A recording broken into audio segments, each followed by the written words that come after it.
Alright, so it's actually the next night. I sat down here looking at this thing for probably another hour.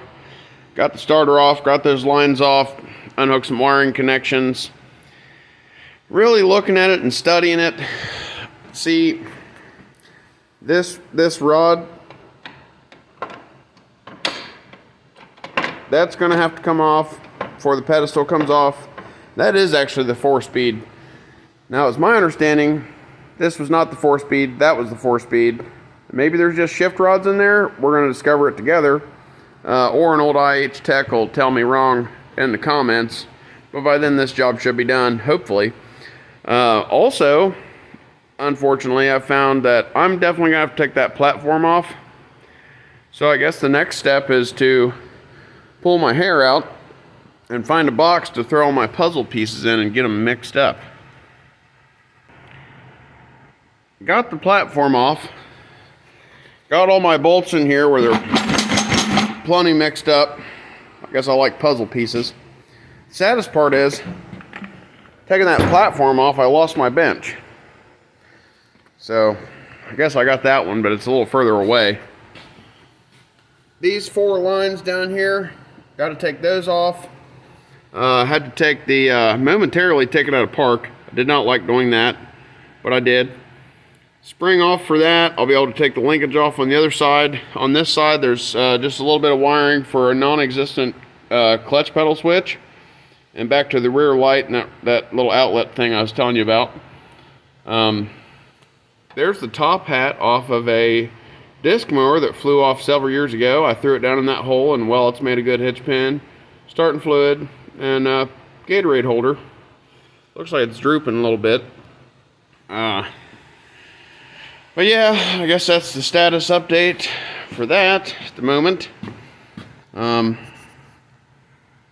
don't know, it's a little grimy. I've never had the platform off of this one.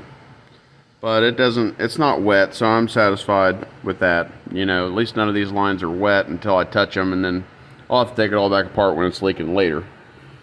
But let me see, guess I'm gonna knock the roll pin out for this shaft here.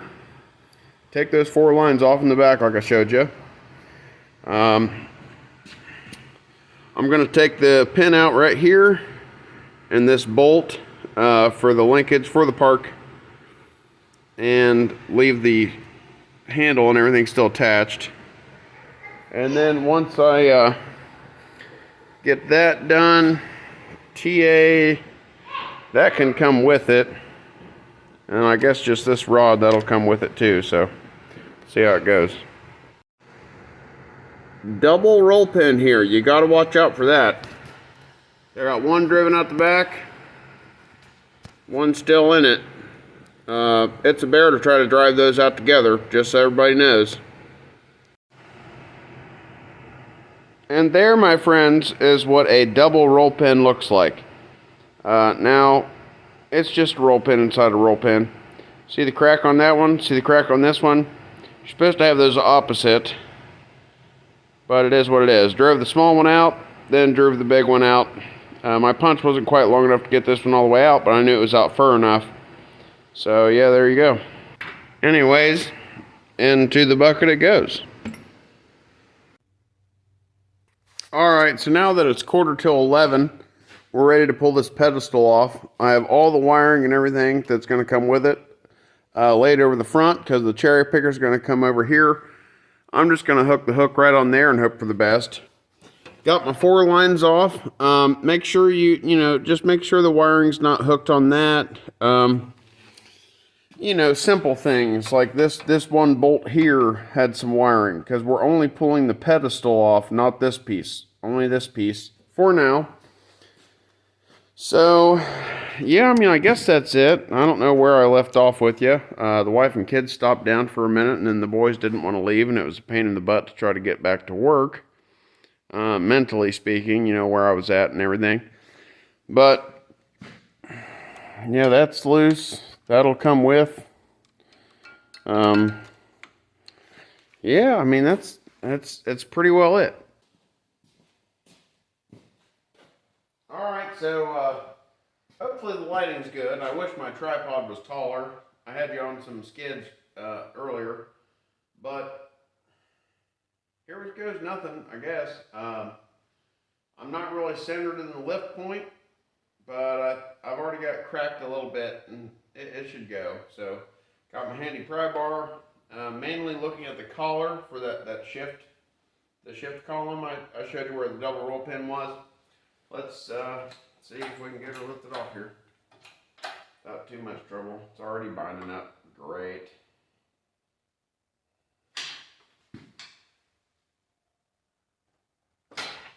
Oh yeah. I think that was just caught on that shift collar. The other thing I have to worry about with the center being off is our bolts are like, I don't know, 3 inches long. Oh, she's gonna come right off there, boys and girls. Now we're gonna stop here and look around. All the bolts are off. Looks like nothing is attached. I'm going to call that a success. Now all I got to do is set this thing someplace out of the way where it will completely be in the way, because we all know how life goes. Now if you can see in the wide shot, I really want you to look at the floor drive, because that's the same pile from where I drain the oil, drain the tractor transmission, which has 3 drain locations, by the way, 5 if you're draining the final drives, and I did drain the final drives. That's that goofy wiring. I guess that's a plug for implements. Nothing nowadays has a plug like that, but it is what it is. Tack cable. Oh, see, we're catching our temperature cable that I hope to hook back up. So yeah, I mean, you see how long the bolts are. We don't, that's why I had to use that pry bar a little bit, I think. And really, now that I'm looking at it, the shaft that took the double roll pin has now fallen into the case a little bit. Now, I'm not super alarmed by that, just for the simple fact of, well, it's all going to come apart. That is the piece that we're after. This part of the transmission tractor, that's what we're after, the center section.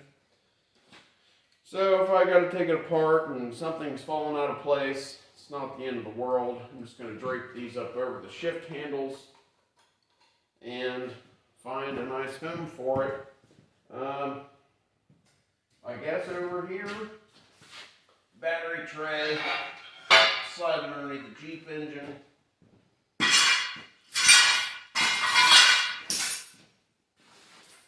Couple cables. Yeah, I'll just set this thing down over here. But yeah, that floor dry, you really can get a lot of use out of it without hurting anybody's feelings. You don't have to sweep it up every time. I know that sounds stupid, but that's the kind of stuff I would want to teach my kids. Don't just go buy new lawnmower blades. Sharpen the dang things. It's not that hard. With a little common sense anyways. I know no one likes the back to the camera. Also, something I would tell my kids. I've done it about right. When you're lowering something down from a cherry picker, engine hoist, crane, whatever, if it's up high enough, it will go out as you lower it. So I got it to where here in a minute I can just lean that thing up against the other bench over there full of junk and call it an evening. I think it's like 11 o'clock. I think last time I checked in it was 1:45. But here, let me go ahead and show you this shaft I was talking about.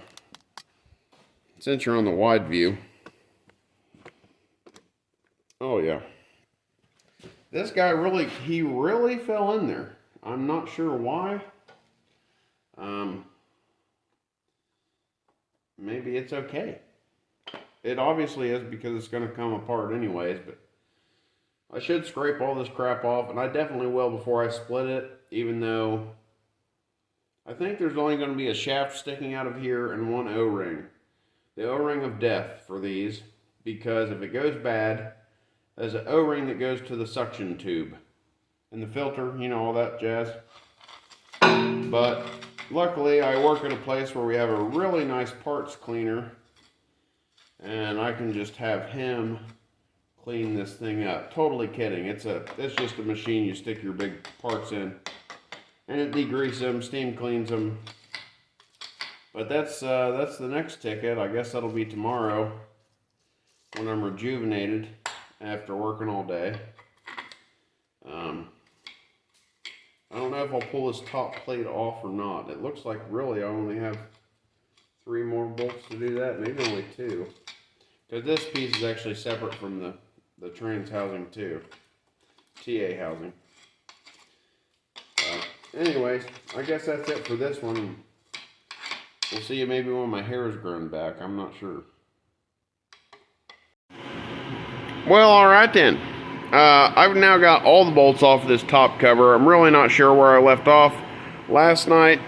But I'm going to pull that top cover off, and this one clutch linkage rod, just a couple 7/16 bolts on this bracket you see, and a cotter pin. But I was wrong. This is the 4-speed. That is the range. Now, in front of the 4-speed is the TA, which is direct drive and torque amplified. And if you ever drove one, it's high-low, 4-speed, high-low. So, for whatever reason, I just was thinking that, well, this is the high-low portion, and that's the 4-speed. But I was wrong. No harm, no foul. Let me get this thing pulled off here. I've still not... I did have an opportunity to have my son come down here and help me, but he always kind of like leaves the question open-ended, like, well, do you need any help, instead of hanging around, and I'd usually just tell him, no, it's fine, bud, go on. But I got to move this stuff and these jacks and those tools and those blue pans, because where we're looking at is where I want to put the transmission when we're done. I may stick it on an engine stand. We're going to see if that stuff lines up. But either way, I'm going to have a place to put that top plate. So I guess let's get after it, and I'll get you set up on the tripod and you can watch me goof around. Alright, well, as promised, the bench is cleaned off.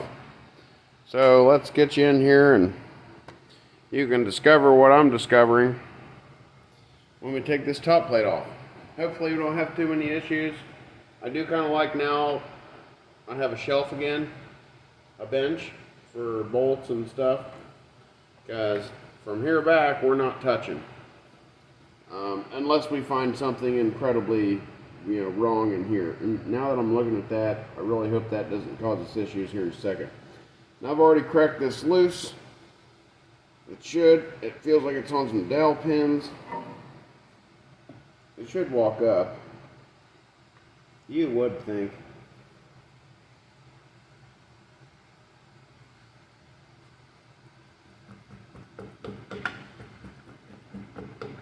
I feel like I got a dowel pin closest to me. That thing's a little heavy, really.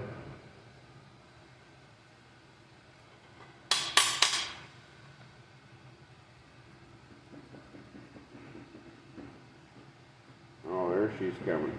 There it goes. Alright, well, we're going to leave that in there. Not that you can probably see it.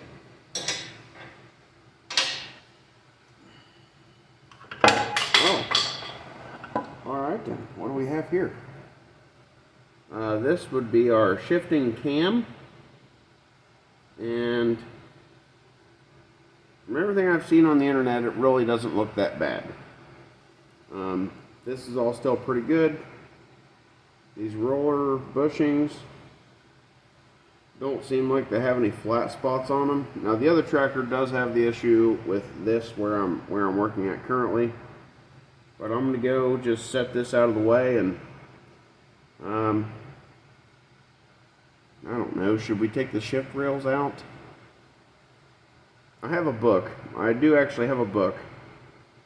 But it's a poor service manual. Not to knock the company, but it's from yesterday's tractors. It's a reprint. It's not the latest version. It's not in depth. It only gives you about 10 paragraphs on how to do the work that I'm trying to do. I did read it, but I'm actually just really surprised that this stuff isn't that bad. It's really not that bad. I do know the back side we will have to look at because there's a detent roller back there that can cause problems. But I found if you just feather the clutch a little bit, usually it'll go to whatever gear you want it to go into. It's really hard to get it from first to second over to third to fourth. So let's figure this thing out. I'm going to set this out of the way.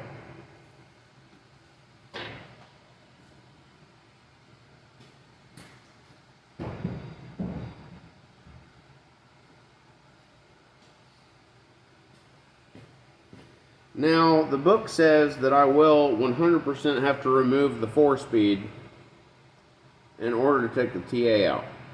The dilemma comes from, do I do that now, as far as these shift rails and stuff, or do I just go ahead and split it and do it then? I think I'm going to go ahead and split it. Surely this transmission doesn't weigh more than 1,000 pounds. It might be pushing it, but I've got a couple of Harbor Freight 1,000-pound engine stands that I could probably bolt this to and you know, maybe be able to work on it that way. If not, we'll roll it around on the bench. So anyways, I'm gonna get the camera out of the way, and I think really now I'm just truly ready to split it. It'll, you know, this will come, this will stay.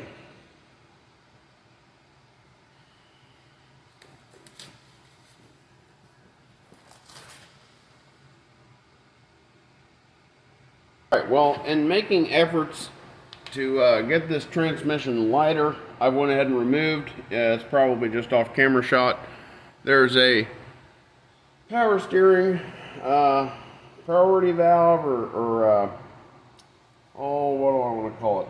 Proportioning valve at the top, and I'm going to go ahead and remove this MCV if it'll want to pop free.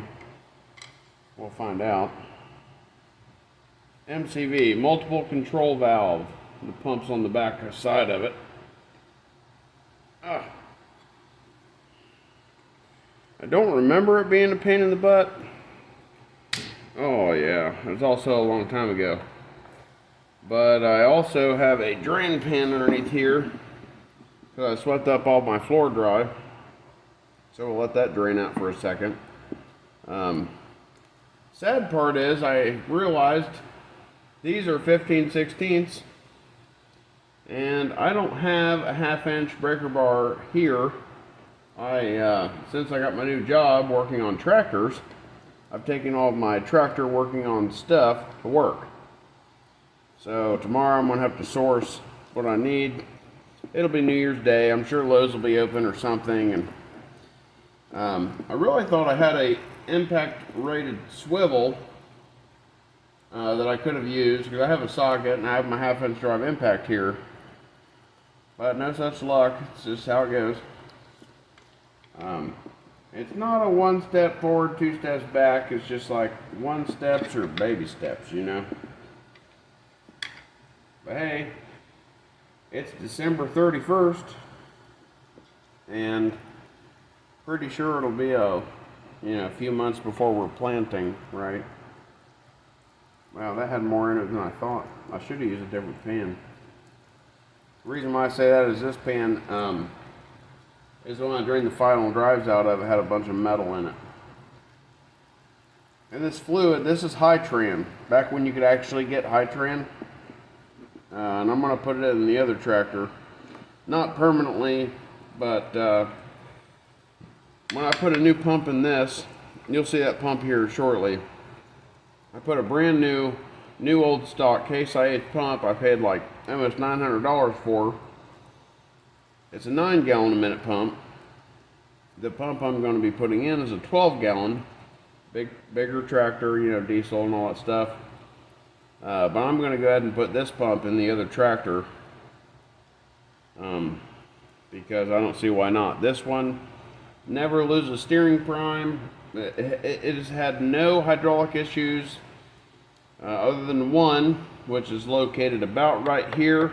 I want to look at. I think I made a mistake a few years ago with the direction of a valve.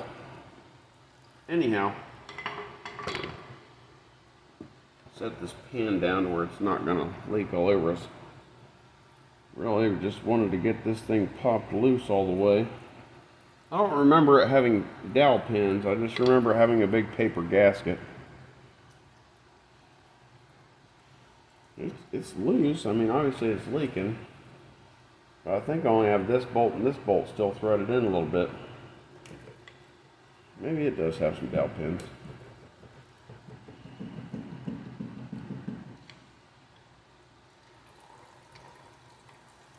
When I did this tractor originally, years ago when I worked on this MCV, I was trying to save the TA.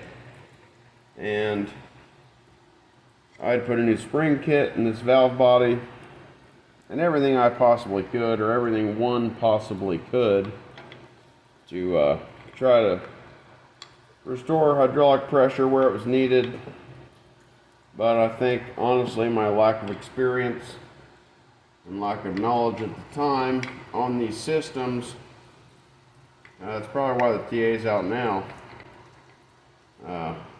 Not to mention it was already old, and we were just like, oh yeah, let's put a big engine in it. Well, there's that. And the pump did still stay attached. Okay. As promised, you've got 2 skinny bolts. And I thought there was 2 skinny bolts there, which made me think, and there's a case part, which made me think that the 4 skinny bolts, or not skinny, just close together. There's 2 in the center of the screen, and I guess the 2 up here wasn't. It was just those 2. But that's it. I'm done.